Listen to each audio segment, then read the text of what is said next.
बोले हाँ ठीक है। नरोबा कुंजलो किसने बोल दिया आपको कहने के लिए? अपनी तरफ से आपने क्यों कहा? देखो, जो कभी झूठ नहीं बोलता, यदि झूठ बोले तो झूठ बोलते बोलते सच बोल जाता है। धर्मराज ने कहा कि गुरुजी से कैसे झूठ बोलूं? कन्हैया ने तो इतना ही कहा था, भैया अश्वत्थामा हता बोल दो, अश्वत्थामा नामक हाथी है, भीम दादा उसको समाप्त कर देंगे, गुरुजी को शोक हो जाएगा, गुरुजी का भी अंत हो जाएगा, तुम लोग जीत जाओ। लेकिन धर्मराज ने कहा कि भैया गुरुजी देख लेना, अश्वत्थामा मारा तो गया, लेकिन आप देख लेना वो पशु हाथी है या मनुष्य है। लेकिन यह बात जब तक सुनाई देती गुरुजी के कानों तक, गोविंद ने पांचजन्य नामक शंख की ध्वनि इतनी तेज की, यह बात गुरुजी को सुनाई नहीं दिया। पीछे से धृष्टद्युम्न ने प्रहार किया, गुरुजी धड़ाम से जमीन पे गिर गए। बोले आपने भी झूठ बोला। बोले केशव, मैंने सोचा उनको बता दो। बोले बता दिए तो जाओ, नरक को जाओ।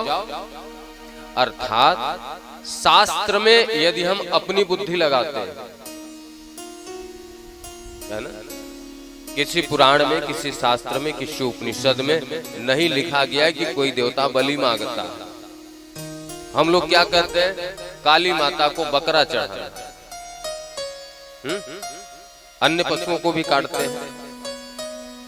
भाई, जब हमारे हिंदू सनातन धर्म में लिखा ही नहीं है तो तुम अपने मन से क्यों ले आ रहे हो कि माता जी को चढ़ाना, तो पिताजी को चढ़ाना, तो डीह राजा को चढ़ाना, तो फलाने को चढ़ाना, ढेकाने को चढ़ाना। अपने हड्डी खाने के लिए, अपने मांस खाने के लिए, पशुओं की अतड़ी खाने के लिए भगवान का नाम क्यों लेते हो भाई? अपना पेट भरने के लिए, खून पीने के लिए पशुओं का, भगवान को क्यों बदनाम करते हो? नरक को जाना पड़ेगा। धर्मराज तो यमराज जी हैं, जाकर के धर्म की गद्दी पे आसीन हुए। इधर राजा परीक्षित, अब आप विचार करना, धर्मराज जी ने अपने जीवन में एक बार झूठ बोला था। उनके दाहिने पैर का अंगूठा गल गया। आप लोग कितना झूठ बोलते हो? एक कॉपी पेन लेकर के शाम को नोट करना। सुबह बिस्तर से उठने के बाद से ही चालू हो जाता है। अब तो इसका जमाना आ गया। और कब तक झूठ बोला जाता है? शाम को सोते समय तक। साल में 365 दिन झूठ बोलते हैं। तो महाराज, कहीं ऐसा तो नहीं हो रहा कि गठरी बहुत बड़ी हो जा रही है, लेके चल पाओगे या नहीं चल पाओगे? ध्यान रखना इस बात का। किसी के साथ कपट मत रखना, किसी से झूठ मत बोलिए, किसी के साथ ईर्ष्या मत कीजिए, किसी को दुख मत दीजिए, किसी के साथ बेईमानी मत कीजिए। ईमानदारी से जीवन जीना ही सबसे बड़ा धर्म कहा गया है। कपट रहित ही जीवन जीना सबसे बड़ा धर्म कहा गया है। राजा परीक्षित बड़े हुए राज्य को चलाते हैं। राज्य में सभी प्रसन्न हैं, सुखी हैं। एक बार राजा परीक्षित ने विचार किया, जंगल में जाते हैं, वन में जाते हैं, कोई संत मिलेगा, उससे सत्संग होगा, कीर्तन भजन होगा। सैनिकों के साथ वन में प्रवेश किए। जाते जाते सैनिक कहीं चले जा रहे हैं, महाराज कहीं चले जा रहे हैं। उन्होंने एक घटना देखा। एक वृषभ देवता और एक गाय आपस में, गाय माता बात कर रहे हैं। एक दूसरे से पूछ रहे हैं। वृषभ देवता कहते हैं, अरे देवी, आप इतने दुखी हैं,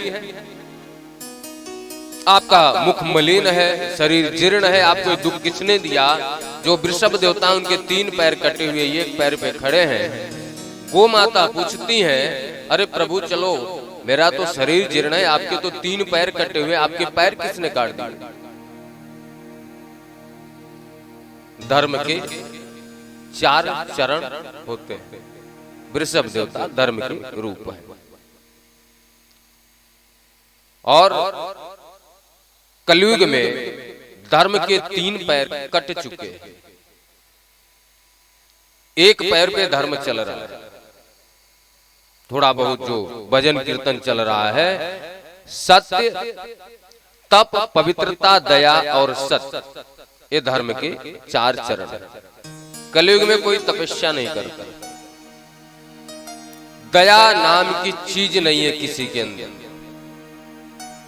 शायद कोई थोड़ी बहुत दया कर ले, दरवाजे पे कुत्ता है, खामे खा रोटी भी नहीं दे रहा, उसको लाठी भी मारना। रोड पे चलती हुई गाय जा रही है, कुछ लेना देना नहीं, उसको मारते हुए चले जा रहे। उसने क्या बिगाड़ा? दया खत्म हो गई। दरवाजे पे बुढ़ापे में बाप रो रहा है, अरे बेटा एक गिलास पानी दे दो, बेटे को समय नहीं है।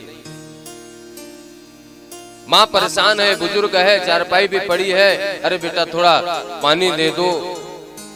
बहू नहीं सुनती है, अरे तुम तो दिन भर परेशानी करते रहो, तो बाकी किसी को कोई काम नहीं, पड़ी रहो चारपाई पे। किसी के पास दया चीज नहीं रह गई। हाँ, यह एहसान जरूर रह गया। दया तो लोग करते नहीं, यह एहसान जरूर करते हैं। एक भी कोई काम करेंगे, बोलेंगे मैंने तो ये किया है आपके लिए, मैंने तो ये आपका साथ दिया, मैंने तो ये किया, मैंने वो किया, फला। हमारे संत समाज में कहा गया है कि कोशिश करो कि अपने बाप से भी यह एहसान मत लो। जबकि बाप का यह एहसान नहीं होता, प्रेम होता है। लेकिन एक पुत्र यदि समझदार हो गया, चलने योग्य हो गया, तो बाप से भी पैसे नहीं लेना चाहिए, स्वयं कमा करके घर का व्यवस्था देखना चाहिए। ऐसा नहीं कि बाप भी कमाता रहे जिंदगी भर और बेटा बैठ के खाता रहे। तो जब अपने माँ बाप का एहसान नहीं ले सकते, तो दूसरे का क्यों ले भाई? और पवित्रता एक नया फैशन चला हुआ है। अभी ब्रज में चले जाओ, अयोध्या में चले जाओ, चित्रकूट में चले जाओ, तीर्थ स्थानों में भी भोजन बनता है। आपके घर में बनता है भोजन, वहां भी बनता है। हम लोग अपने घर में स्वेटर, पजामा, कुर्ता, जैकेट, पता नहीं कौन कौन सूट होते हैं जो लोग पहनते हैं। ठंडी के अलग कपड़े, गर्मी के अलग कपड़े, टोपी, रुमाल, मुफलर, जो भी है सब कुछ लगा लिया। इसके बाद भी किचन में चप्पल पहन करके भोजन बना। रसोई घर में मैंने बहुत सारे जगह देखा। और किसी आश्रम में चले जाओ, पूरे शरीर पे एक नीचे लुंगी, ऊपर एक गमछा, ठंडी के समय भी, और संत भोजन बना रहे हैं बिना चरण पादुका पहने। क्या उनको ठंड नहीं लगती? वो इंसान नहीं है? सिर्फ जो घर में रह रहा उसी को ठंड लगता है। जिस रसोई में भैया चप्पल चाहिए सोने का बनवा लो, है? कान में तो पहना नहीं जाएगा, रहेगा तो पैर में ही। लेकिन उस चप्पल जूता को पहन करके रसोई घर में बड़े प्यार से जाते हैं, भोजन बनाते हैं, और जितने खाने वाले सबको परोसते हैं। खाने वाला भी चरण पादुका पहना हुआ है, परोसने वाला भी चरण पादुका पहना हुआ है। पवित्रता भाड़ में जाए क्या करना? अर्थात पशु वृत्ति। भाई उसको पशु ही बोलेंगे जिसको ये समझ नहीं है कि कैसे भोजन करना चाहिए, कैसे नहीं करना चाहिए।